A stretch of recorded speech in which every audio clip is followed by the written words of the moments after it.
With regard to Woolworths, one of the arguments was it had ceased to be a brand as such because it had tried to be all things to all men, and by being so that lost the focus on what its original brand values were.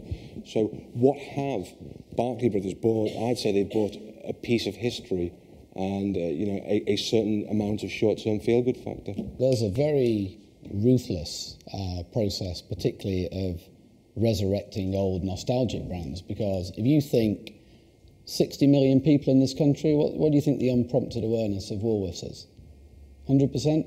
Anybody not heard of Woolworths? What would it cost to buy that in media terms? Be unbuyable.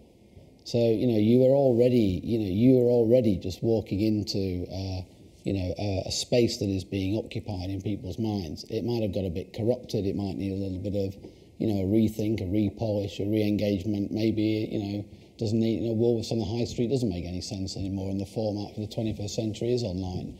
But, from a cold, hard economic brand building point of view, to be able to buy that slice of people's brains in a national consciousness, it'd be impossible to buy the awareness that Woolworths has. And that's what they're doing. And that's what a lot of these VC houses do when they're buying, it's exactly the process.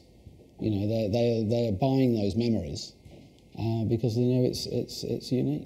Going back in terms of valuing it, I know we don't, again, John, if you can help me out a little bit, how on earth did they sit down and do that deal then? How did they work that out?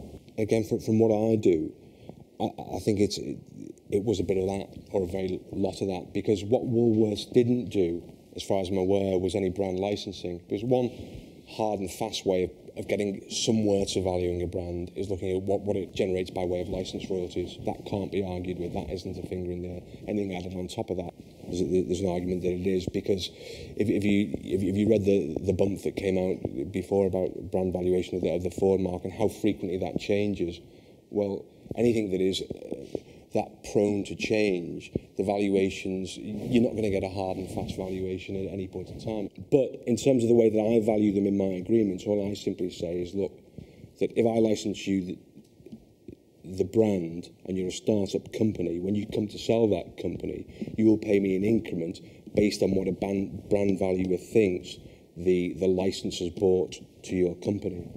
And that's where I come across it in practice.